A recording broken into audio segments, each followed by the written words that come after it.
जादुई तोता। छोटे से गांव में एक गरीब परिवार रहता था। उस परिवार में रामू और उसकी बीवी सीता उसके बेटे चिंटू के साथ रहते थे। उसी गांव में एक तोता भी रहता था। उसका नाम था रघु। वो किस्मत का धनी था। जहां भी जाता वहां किसी भी चीज की कमी नहीं पड़ती थी। एक दिन रघु उड़ते उड़ते उस गरीब परिवार के घर गया।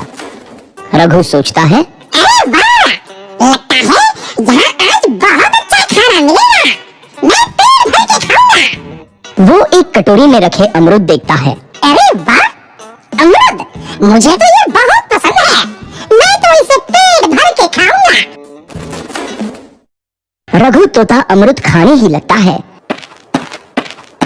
तभी सीता रघु को अमरूद खाते देखती है तो गुस्सा हो जाती है और उसे वहां से भगा देती है। भाग यहाँ से, न जाने कहाँ से आ जाते हैं। मैं तो परेशान हो गई हूँ उनसे। सीता के भगाने के बाद रघु चुपचाप से एक कोने में रहता है। धीरे धीरे उस परिवार की बरकत होने लगती है।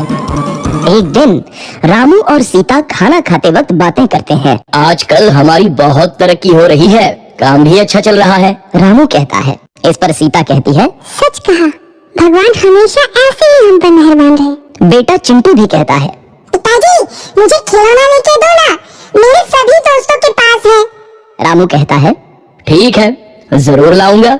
सीता कहती है, कितने खुश है सब, मेरे परिवार को किसी की नजर ना लगे। एक तरफ ऐसी बातें होती हैं, तो दूसरी तरफ रसोई में रघु तोता भी अमरूद खाते रहता है। मजा आया, अमरूद खाया, मजा आया, अमरूद खाया, मजा आया। तभी सीता रसोई में आती है और रघु तोते को अमरूद खाते देख बहुत गुस्सा होती है। सीता रघु को बाहर निकालने के लिए पिंजरे में अमरूद रखती है। रघु जब अमरूद खाने लगता है तो पिंजरे का दरवाजा बंद हो जाता है और वो उसमें फंस जाता है। मुझे बाहर निकालो, मैं यहाँ फंस गया हूँ, मुझे बचाओ। अगले दिन सीता पिंजरा उठाकर बाहर दूर उस रघु को छोड़ देती है। रघु के जाते ही उनके घर आई बरकत धीरे धीरे कम हो जाती है। उन्हें बहुत घाटा होता है। सीता कहती है, ये क्या हो रहा है? अचानक इतना कैसे बदल गया? अभी तक तो सब कुछ अच्छा चल रहा था। रामू कहता है, लगता है भगवान हम पर रूठ गए हैं। चिंटू भी कहता है, लगता है मुझे खिलौने भी नहीं मिलेंगे। और वो रोने लगता है और बाहर चला जाता है। कुछ दिन बाद रघु तोता फिर से उस घर में आता है। वापस आया, मैं वापस आया। अब मैं जमकर अमरूद खाऊंगा। रघु सीधा रसोई घर में चला जाता है और अमरूद खाने लगता है। कुछ देर बाद सीता रसोई में आती है और रघु को देख कहती है, एक तो घर में पहले से इतनी दिक्कत चल रही है और ऊपर से ये तोता मुझे और परेशान कर रहा है। सीता रघु को वहां से भगा देती है। रघु उड़कर किसी कोने में छुप जाता है। कुछ दिन बाद धीरे धीरे उस घर की बरकत वापस आने लगती है। काम भी अच्छे से चलने लगता है। एक रात जब रघु तोता अमरूद खाने जाता है तो पिंजरे में फंस जाता है। ये लोग आखिर चाहते क्या हैं? एक तोते को शांति से अमरूद खाने क्यों नहीं देते?